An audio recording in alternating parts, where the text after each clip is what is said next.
What's up, y'all? It's your girl Sakina, and I'm back with another review. This is my review for Belle Collective. This is season 2, episode 6.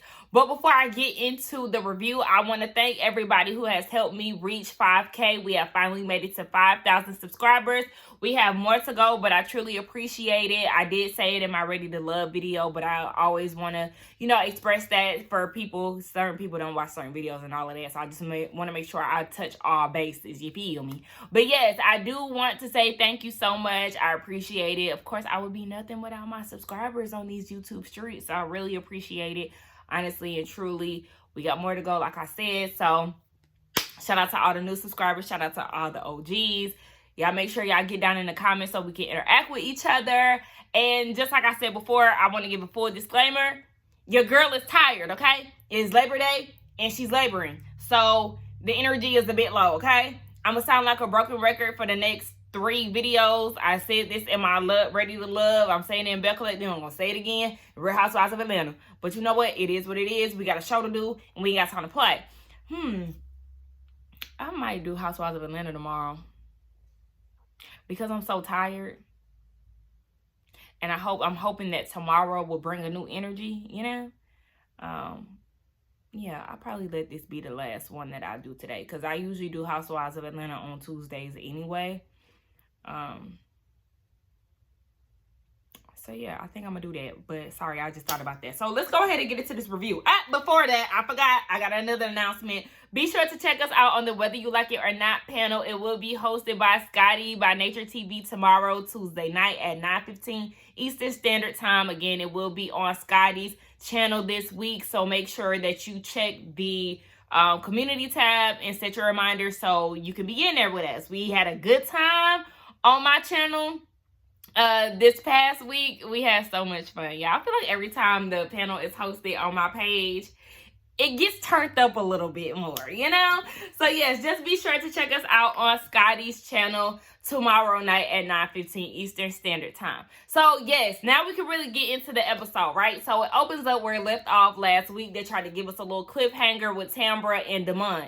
Now she's asking about Tysha and their emotional connection. And Desmond's response was, you know me, I've never met a stranger. I'm super friendly. So, maybe that caused a bit of confusion for her. But he was like, nah, like there ain't nothing between us. And Tambra was like, I already knew. I felt very silly asking him that. Yeah, girl, okay. Like I said, you still want to keep your good eye on it. I'm not going to say 100% because I don't know these people. But just the way he bucked up on production last week, I didn't like that. And you just never know with these guys. So it's like, okay, the emotional connection, you don't know Tambra because y'all did have some time off and this was his friend or this is his friend. Or I say was because they said they haven't talked in like 8 months. So within the time that you weren't, involved with Damon, he very much so could have been, flirting with her or, maybe they teetered the line but never fully crossed it. You just never know what the situation was. So to speak 100% on, I know for a fact that he doesn't have an emotional connection. You don't, because you don't know what he was doing. You don't know what he's doing up under your nose, and you don't know what he was doing when y'all decided to take y'all's break. So listen, I'm just saying that. So anyway, we move on to the next scene. And we see that Tisha is going out on a dinner date or whatever with Letitia, that is Letitia, with Latrice and Marie. But before we could even get really into the scene, we see her and Glenn going at it. This fool then pulled up on her, followed her down to the lunch because she wasn't answering her phone. Now, he claimed it was in the name of it not being safe in Jackson because he had somebody else following her, I think I heard her say. But first of all, you don't have nobody follow me. And don't say that it's in the name of protection. Tisha is from Jackson, okay? Or no, she's not from Jackson. I forgot. She's from Tallahatchie. Is that what they said?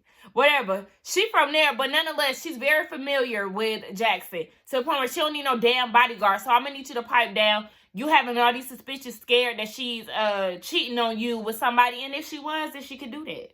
If you feel like she moving funny, she could do that. You know why? Because you've been moving funny for a long time to the point where you think you might have an 8-year-old son. So don't question me. Don't question me. Please, I would have got his ass right the fuck together. So He speed off into the parking lot doing all this dramatic shit, you know. Child, anyway, I was Latrice. Hold on, what was... Oh, shit, they arguing. Let me move my hair out the way so I can hear a little something real quick. Because her... Oh, yeah, y'all. Y'all know I had cut my hair. Let me see if I can find it. Look. Y'all, this is what I cut. This is the amount of hair that I cut. But I've been hiding it in the midst of it all. But I'm finna get me some braids on Thursday. No, on Wednesday. So, the fro gonna be put up. You know, she's still thriving and whatnot. I don't really like how she laying. But, you know, she's still here. She's still with us, thriving and whatnot. So, but, you know, because last time I got a trim, so it's a little shorter. But it's not really that bad. Like, you really can't even tell that I got a trim. Anywho, yeah, I was with Latrice. Baby, what's going on? So they get into the restaurant, and Tisha is telling Marie, because Marie is waiting on them. So Tisha, she ends up telling both of them, like, child, Glenn that followed me, and he think that I'm cheating, and yeah, he a damn fool. So we gonna move on. Then we start talking about Marie's party and her and Latrice and where they stand. You know, they're not friends, but they just trying to see where it goes. And I actually enjoyed this scene, because seeing that Latrice and Marie could really get along and not have any beef, we love to see it. And like I said, I like to see it in the last episode too. It just was kind of like, hold on, wait. Hey, sis, all of that kind of threw us off for a loop, but I did enjoy seeing them getting along. So hopefully this lasts throughout the entire season, and from this point on, please don't get to the reunion and tell me that they ain't friends no more or they ain't cool. Because, like, I don't want to see this beef going on forever. Especially because child, anyway. So, then they start talking about Akeisha and how she called everybody ugly. Now, come to find out, Tamara is the one who told Tisha all of this. So, you want to try to act as if you innocent and you didn't have any knowledge of any of this. But yet, you're the one who's telling them that, yeah, she comes off shady. She could be shady. And I was with Marie. Tamara was like, I didn't say she was shady. I said that she could be shady. That is the same thing. You're still labeling her as shady. She has shady moments. She's shady. And you calling them ugly? That's trivial. That's childish. Bitch, what are we in? Elementary? I just don't understand it. So they all gonna get together and they gonna hash it out. And then they talk about Tamara and all the things that's going on with Greedy. Child. She gonna be mad at you because you keep spilling her business. You ain't have to tell the girls that. I mean, they was gonna find out eventually, I'm sure.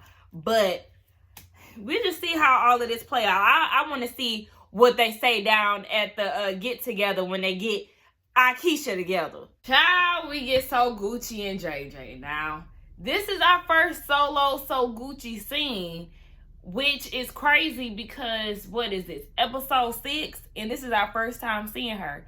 So that's crazy. But yes, JJ is in the scene, and she gave us a little background history between the two of them. They've been together for 15 years, but they only been married for 4. It took him a little time, it took a lot of time for him to put a ring on it. They had been living separately. He wanted them to move in, but she was like, no, we're going to do it right. When we get married, then that's when we can move in together. So she has 2 children from a previous relationship. Now, her son, hey, we need to see him on camera because that picture was giving attractive.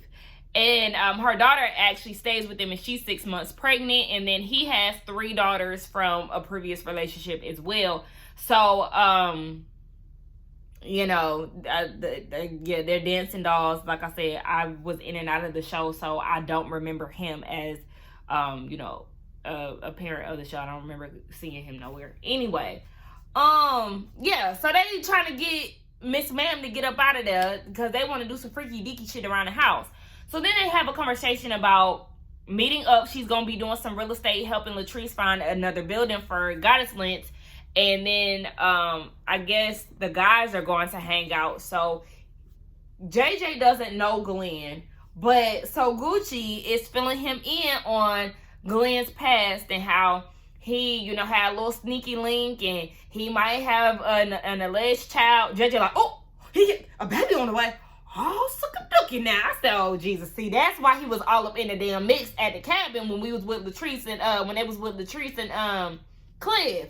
Because so Gucci done told him all the tea, and he act like he done been there. So now he all in the mix, and he was like, but you know what?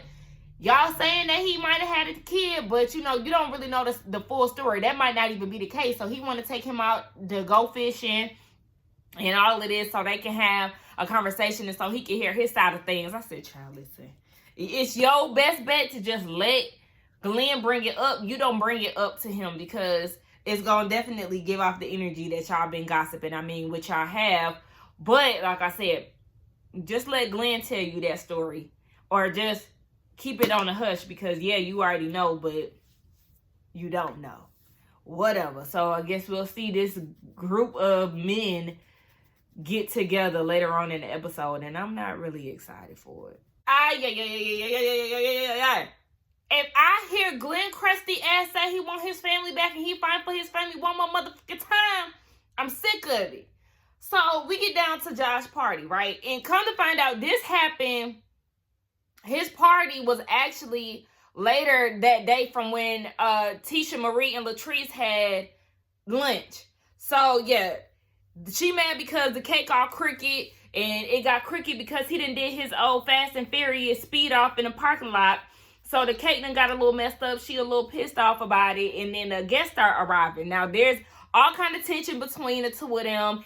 And Latrice, she walks up and she was like, hey, Glenn, I mean, I know that you really ain't feeling me like that. We ain't had the best thing. He's still salty about, I guess, her finding out that he had a alleged baby and her telling Latrice or whatever. I mean, Tisha. Latrice? Tisha, get it together because you're confusing the people. I'm telling the story and I'm getting y'all confused. Anyway, yeah, Glenn ain't feeling Latrice because she was the one, I guess, who had told Tisha about this alleged baby that he has or whatever. So he ain't over that shit. But there's a lot of tension. They going back and forth.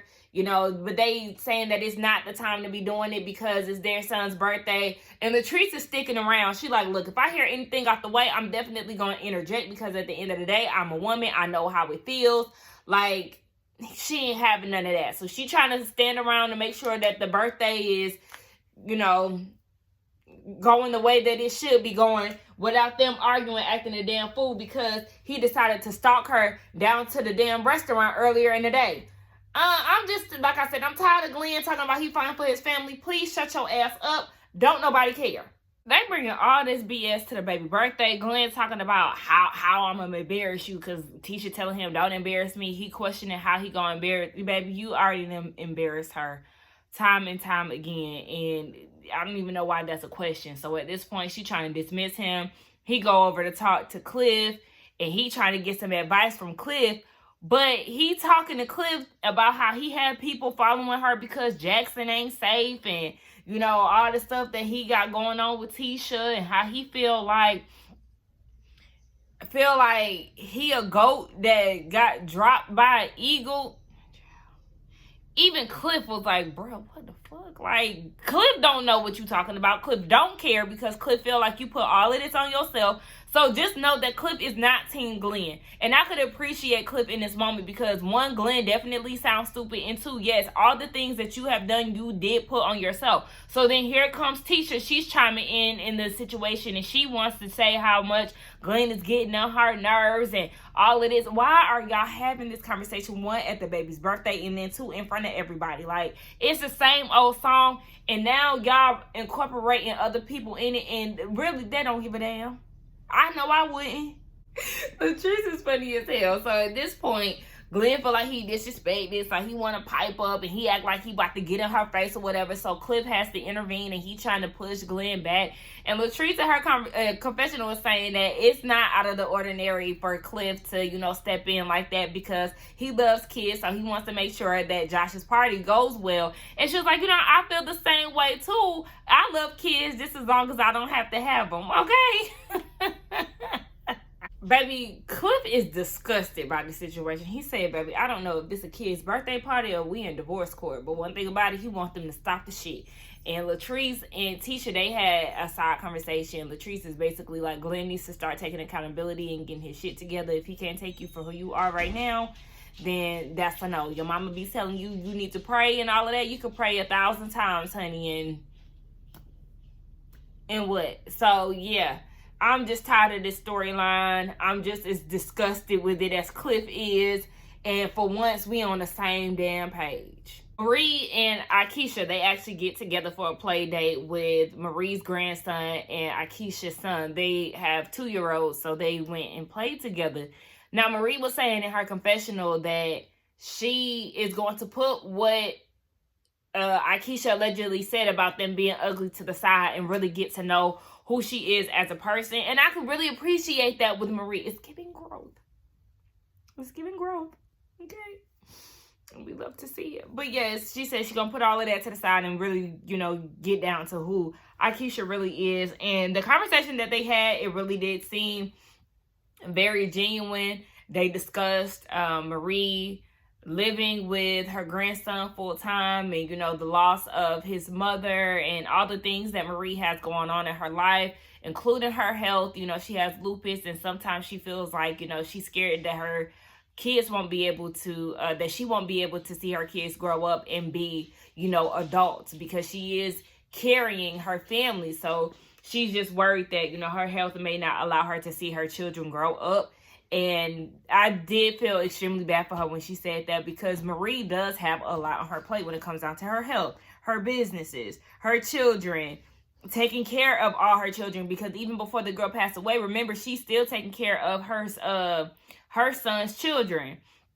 And it's just a lot. The terrible husband situation. So she be having a lot on her plate. She said sometimes she feel like her medication works, and then next thing you know, she has another flare-up that causes her to have to, relax a little bit. So it's just a lot that she has going on. But the conversation between the two of them, it was really good, and it seemed like, there could be a friendship that blossoms from it. And Akeisha, she very much so could be a good person. She could either be getting a bad edit, or producers probably told her she needs to amp it up, or this could really be her. She might have a sweet side and she might have a bitchy side, like a lot of us do.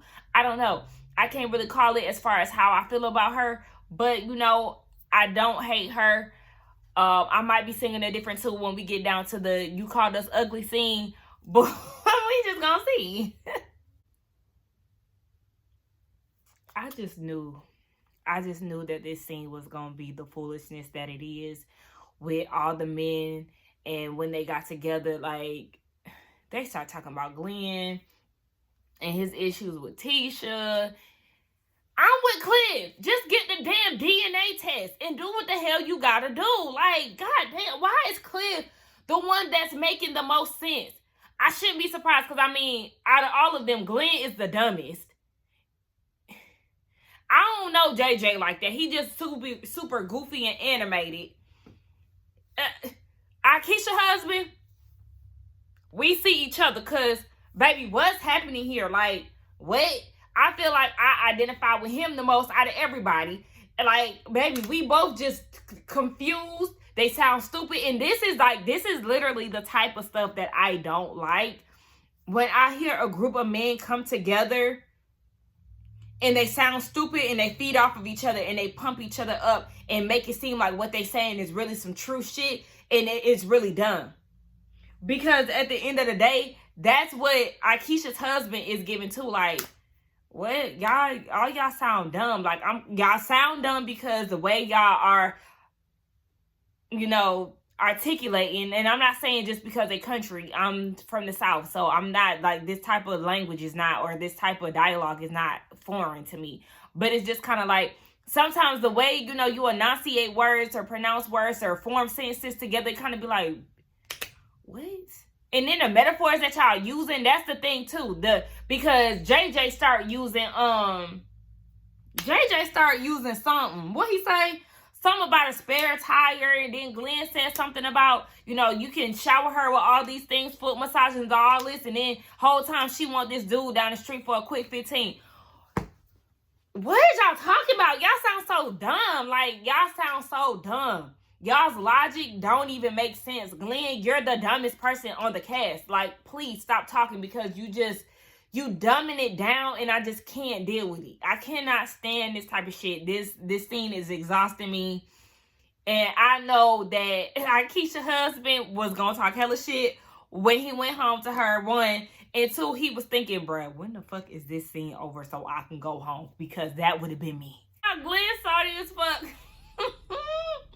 Akeisha's husband was like, so tell me about Mississippi. I know y'all here, but what's so special about it? Like, outside of the infidelity. Let's talk about, hold on, wait. So you just saying infidelity is in Mississippi? It was a smart ass, like, kind of snooty comment for him to make. But it's like, okay, well, shit, that's all y'all talking about. Y'all literally over here, is the word commiserating? Is that a word? Commiserating, meaning.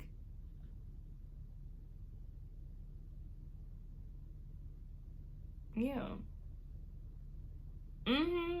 Y'all sitting there commiserating over cheating. I knew I was using the right word. I just had to double check. Over infidelity. So he calling y'all out on y'all stupid shit because we find out that JJ and Cliff messed with the same girl 23 years ago. It's just a whole bunch of bullshit. So they finally fished, and at this point, I don't ever want to see all the men together ever again.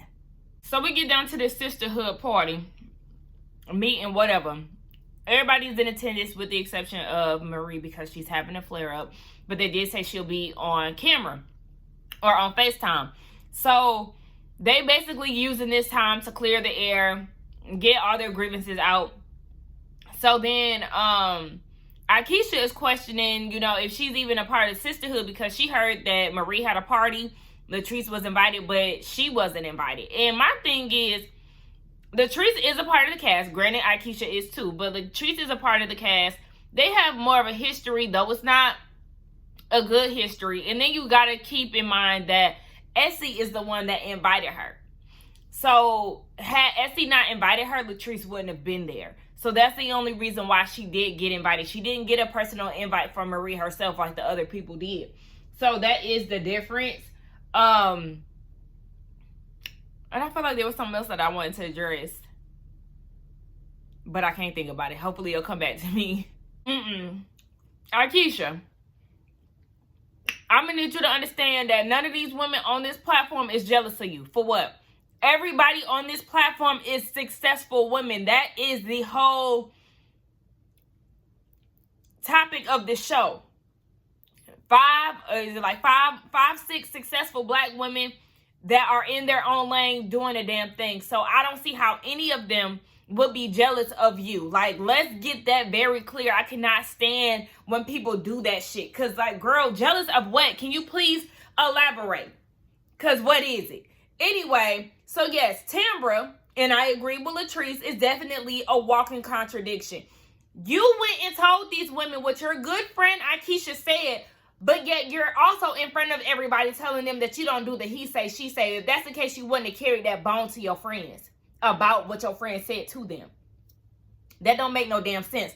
So that kumbaya shit that you trying to pull, girl, kill it, because you're a pastor as well. So then that leads Akeisha and Tisha to get into it about the brunch, and Tisha reiterated again, your energy was definitely off. You are not the same person that I have been talking to. You were very empowering on the phone and all of that. Then you show up to brunch and you keep complaining. You walked in with a negative energy. So I'm feeling like, okay, Tambra informed me that you are shady. So I need to be on the lookout for that.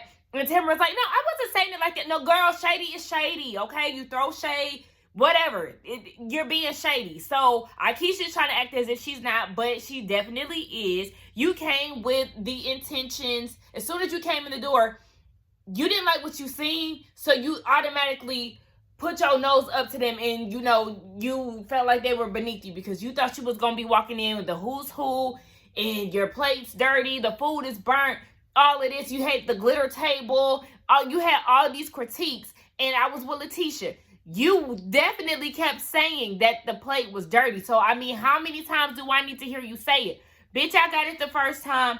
Let me get this together. But Akeisha seemed to think that Tisha came in with the idea that she was going to be shady. So, she was going to be looking for any and everything. And that wasn't the case because Tisha wasn't the only one who felt the energy radiating from Akeisha. Hell, we felt it on screen. So, yeah. It was not just her who was feeling that way. It was everybody. And then that's when Akeisha got into the confessional and was saying that, she's jealous and all of this and she's insecure. Girl, get the fuck out of here. Because when you throw those type of words around, especially after we know that you already called them ugly,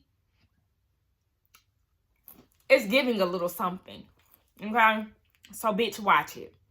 So they ended with Tisha saying, I brought you a seat at the table, or I brought you to this table, whatever she said. She brought her to the table, child. And then Akeisha said, well, you're going to bring me to the table, make sure it's some clean plates. I said, whoop. I'm begging, baby. Listen, y'all both got each other, okay? And that was the end of the episode. It continues next week, and it looked like Tamra gonna get in the mix, child. Everybody just ready to pop off at this point. So I'm glad Marie wasn't there, because imagine how it would have been. That could have set her and the trees back. You just never know. But anyway, that was the end of the episode. It was a pretty good episode. Oh yeah, one thing I did want to speak about, and I totally forgot about it. I caught that Tisha and Glenn was in the confessional together. What a disappointment. Let's get down in the comments to talk. Like I said, don't forget to like, comment, and subscribe to my channel, and I will see y'all in the next one. Bye.